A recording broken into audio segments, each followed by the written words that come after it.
I am Manoj Kumar, Assistant Professor of English, Nadan Sanskrit College, Isahpur, Madhubani. It's a constituent unit of Kameshwar Singh Sanskrit University, Darbhanga.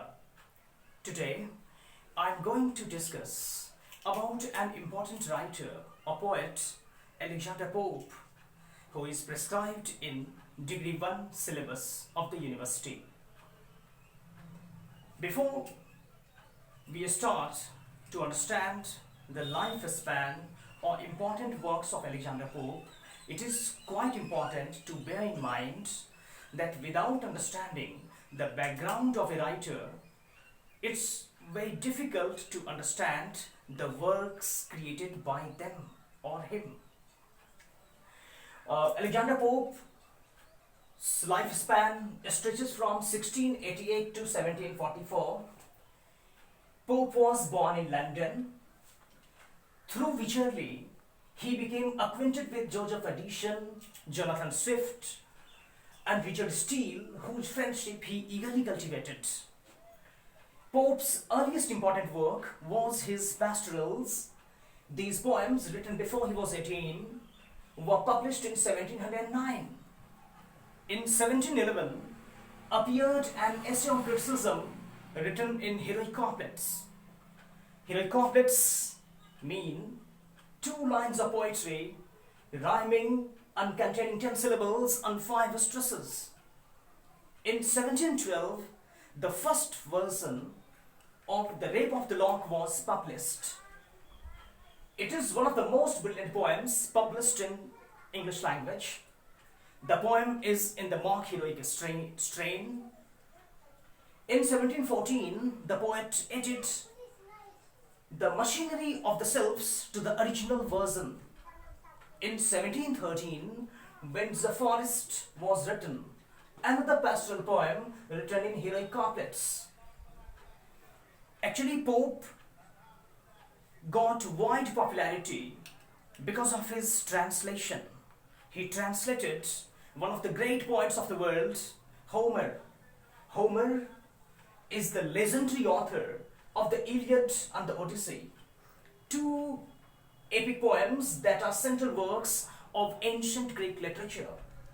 Actually, Pope translated Homer's Iliad in 1720. Iliad is an important work by Homer, and it was translated into English by Alexander Pope. The Iliad was followed by Odyssey, translated with the aid of 2 classical scholars, Fenton and Brome.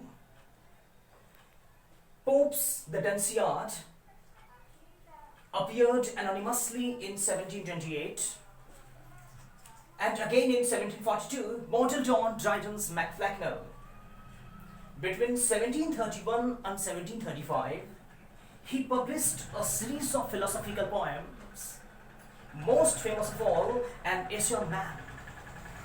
The years 1733 to 1737 marks Pope's last important period of production. In them appeared imitations of Horace.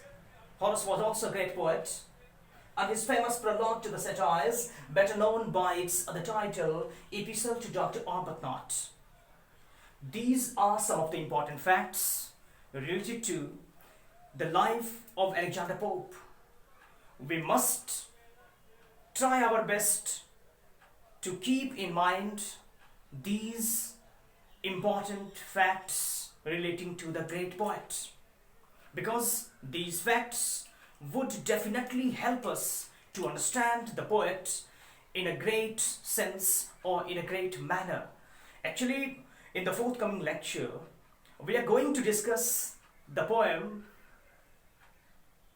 A Little Learning. Actually, it was written by Alexander Pope. The poem is an extract from his great work, An Essay on Criticism.